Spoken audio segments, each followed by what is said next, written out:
इस तरीके के आतंकवाद वाले स्टेटमेंट पर चुप्पी साध लेना भारत के पार्लियामेंट मेंबरों तुम्हारी तौहीन है, तुम्हारी गैर जिम्मेदारी है। बीइंग ए प्रधानमंत्री, राष्ट्रपति, मंत्री, मुख्यमंत्री, तुम्हारी ये जिम्मेदारी है कि तुम्हारे राज्य में रहने वाले, तुम्हारे देश में रहने वाले किसी भी नागरिक को हिंदुस्तान की धरती तो छोड़ो, दुनिया की किसी भी धरती से अगर धमकी आती है तो उसको उसी की भाषा में जवाब दो कि जिस तरीके से पुलिस डंडों के साथ मैदान में खड़ी होकर के हिंसा का विरोध कर रही, उसे रोकने का प्रयास कर रही, जजों को भी उतारो सड़कों पर।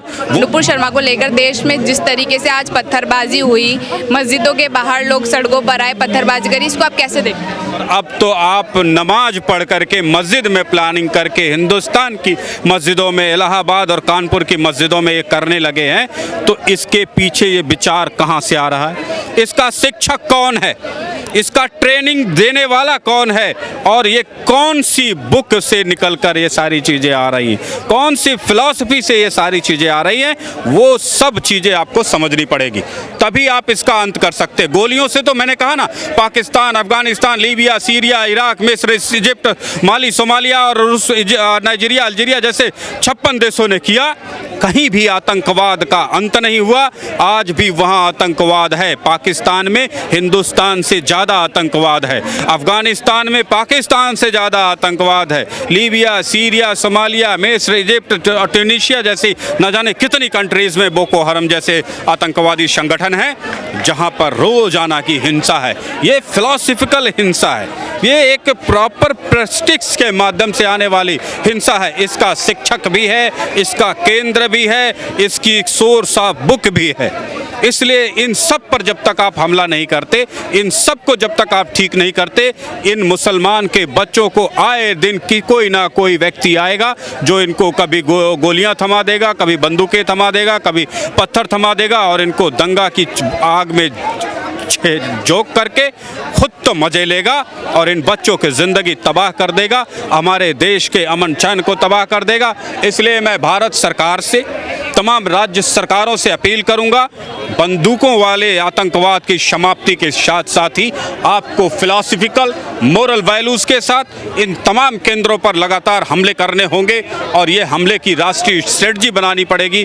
तभी आप इस्लामिक आतंकवाद की बढ़ रही इस प्रकार की हिंसा को जो मुस्लिम बच्चों में डाली जा रही है, मुसलमान ही डाल रहा है, कोई हिंदू तो नहीं इनको पत्थर पकड़ा रहा है, राइफल भी देने वाला मुसलमान है, राइफल से 47 भी देने वाला मुसलमान है, तो इन लोगों पर नियंत्रण किया जाना आवश्यक है और आवश्यक रहेगा। एक और बात मैं आपको स्पष्ट कर दूं, पिछले 7, 8, 10 सालों से जब मैंने होश संभाला है, राजनीति पे थोड़ा ध्यान देने लगा हूं, न्यूज़पेपर पढ़ने लगा हूं, हर साल कोई ना कोई एक व्यक्ति आता है, कोई ना कोई 1-2 व्यक्ति आते हैं, किसी ना किसी बच्चे के ऊपर, व्यक्ति के ऊपर 10 लाख का इनाम, सर कलम कर दो तो 20 लाख का इनाम, सर कलम कर दो तो 50 लाख का इनाम, 51 लाख का इनाम ये रख देते हैं। हिंसा का माहौल पैदा करने वाले ये लोग हत्या का प्रयास कर रहे हैं। इस पर भारत सरकार को, भारत के प्रधानमंत्री, होम मिनिस्टर को तत्काल संज्ञान लेना चाहिए। अगर पार्लियामेंट से डिसीजन नहीं होता तो कैबिनेट स्तर पर डिसीजन लेते हुए ऐसे लोगों को जो किसी का सर काट देने की वकालत करते हैं, इनाम रखते हैं, घोषणाएं करते हैं, उनको सेना के द्वारा, पुलिस के द्वारा, सुरक्षा एजेंसियों के द्वारा उन पर तुरंत कार्रवाई हो। 24 घंटे के अंदर सेना, पुलिस, जनता को यह अधिकार मिले कि ऐसा कोई भी व्यक्ति भारत का जो किसी भी व्यक्ति का सर कलम करने की घोषणा करता है, किसी भी माध्यम से करता है, किसी भी शहर से करता है, उसे सुरक्षा एजेंसियां तत्काल न्यूट्रलाइज करें, गिरफ्तार करें, आजीवन उसको जेल में रखा जाए। क्योंकि किसी भी व्यक्ति को इस तरीके के भय का माहौल पैदा करने की आज्ञा नहीं दी जा सकती। हर बेटे की जिंदगी इंपॉर्टेंट है, हर बेटे की सुरक्षा इंपॉर्टेंट है। वो हिंदू है, सिख है, जैन है, मुस्लिम है, बौद्ध है, कहाँ से आया, कहाँ रहता है, किस भारत के कोने में रहता है, इससे मतलब नहीं है। वो भारत का बेटा है और किसी बेटे बेटी को यदि किसी ने भी धमकाने की कोशिश की, डराने की कोशिश की, तो उसे किसी भी सूरत पर बख्शा नहीं जाना चाहिए। यदि वो व्यक्ति भारत के सीमाओं के बाहर बैठा है तो उसका भी इनकाउंटर करने का आदेश हमारी सुरक्षा एजेंसियों को होना चाहिए। भारत के नागरिकों के ऊपर, भारत के बच्चों के ऊपर कोई भी व्यक्ति यदि खतरा बनने की कोशिश करता है, चाहे चाहे वो भारत की सीमा में बैठकर करे या भारत की सीमा के बाहर, उसे मार गिराने का अधिकार हर भारतीय को है। और एक बात मैं बता दूं आपको, ये जो तमाम लोग हर साल कोई ना कोई एक आता है, किसी ना किसी के सर पर 51 लाख रुपए 1 करोड़ रुपए का इनाम रख देता है, उसका सर कलम कर दो, मैं 51 लाख दूंगा, 1 करोड़ दूंगा।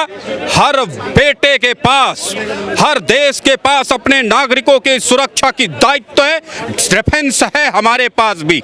बीइंग ए प्रधानमंत्री, राष्ट्रपति, मंत्री, मुख्यमंत्री, तुम्हारी ये जिम्मेदारी है कि तुम्हारे राज्य में रहने वाले, तुम्हारे देश में रहने वाले किसी भी नागरिक को, हिंदुस्तान की धरती तो छोड़ो, दुनिया की किसी भी धरती से अगर धमकी आती है तो उसको उसी की भाषा में जवाब दो, उसे वहीं न्यूट्रलाइज करो, वहीं उसे कंट्रोल करो।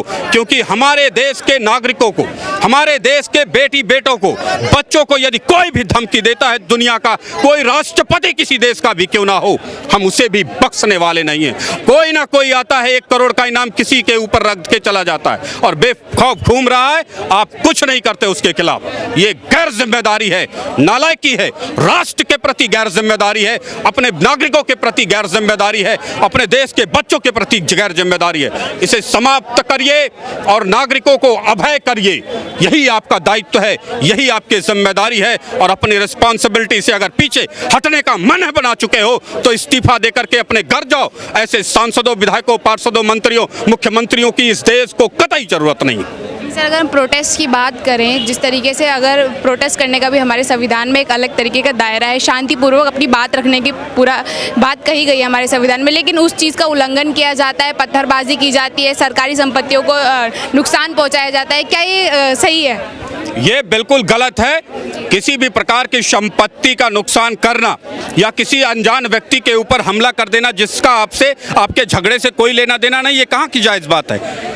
और यदि आप हिंसा पर ही करना चाहते हैं तो जहां चाहो वहां हिंसा करो, उसकी सजा सुनिश्चित हो। हमारे देश की अदालतें इतनी निर्लज्ज अदालतें हैं, समयबद्ध सीमा में अगर ये फैसले देती तो हमारे देश में दंगे ना होते। हर दंगे के पीछे हमारे अदालतों की शिथिलता, हमारे अदालतों की निर्लज्ज कार्यशैली है। भारत के नेताओं ने, बदमाशों ने, गुंडों ने जितना इस देश को बर्बाद नहीं किया, उससे ज़्यादा हमारी न्याय प्रणाली की शिथिलता इस देश को बर्बाद करती है। ऐसे न्याय प्रणाली को चुस्त दुरुस्त ठीक करने की जरूरत है। जब तक उसे आप ठीक नहीं करेंगे, हर दिन एक दंगा होगा। 1984 के दंगों में मारे गए सिखों के परिवारों को ये देश और इस देश की अदालत, इस देश का संविधान, इस देश का कानून प्रणाली आज तक न्याय न दे सकी। 1992 के दंगों में मारे गए लोगों को आज तक इस देश की न्याय प्रणाली न्याय न दे सकी। 2002 के दंगे हो, 13 के हो, 14 के हो, हर रोज हर साल एक दंगा होता है। कितने दंगाइयों को सजा होती है, कितने निर्णायक कार्य करते हैं आप। अरे दंगाइयों को तो छोड़ो, बेटी के बलात्कार करने वालों को इस देश की न्यायालयों में न्याय नहीं मिलता, दशकों तक उन्हें दर दर ठोकरें खानी पड़ती है। यही वजह है कि हमारा देश ऐसे हिंसाओं का शिकार होता है। ऐसे छोटे छोटे छोटभैये गुंडा मवाली बन जाते हैं, दंगाई बन जाते हैं, लाखों लोगों की, हजारों लोगों की जिंदगियों में आफत पैदा कर देते हैं। और हमारे देश के न्यायालय में बैठे जज थोड़ी भी जगहमा नहीं गर्मी दिखाते कि उनको न्याय देकर के ठंडा कर सके।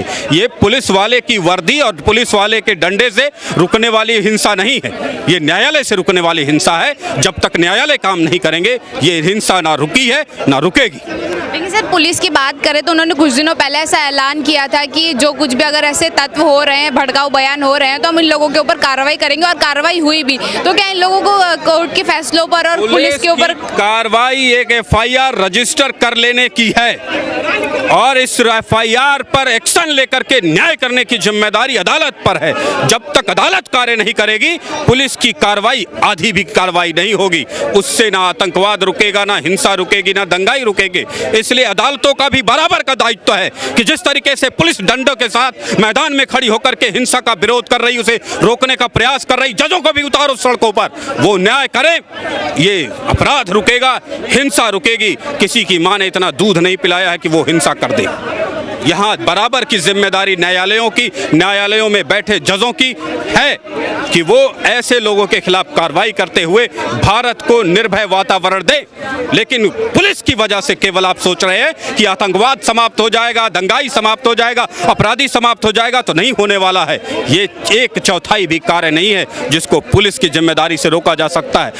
80% जिम्मेदारी तो हमारे अदालतों की है कि वो मुकदमों की सुनवाई करे, तत्परता से सुनवाई करे, जितनी मेहनत कर सकती है करे और तब समयबद्ध सीमा में न्याय दे, तब भी बात पूरी होती है। तब ये पुलिस की कार्रवाई, कठोर कार्रवाई जिसे आप कह रही हैं, वो पूरी होती है। अदरवाइज एक FIR लिखने से ज़्यादा पुलिस कुछ नहीं करती।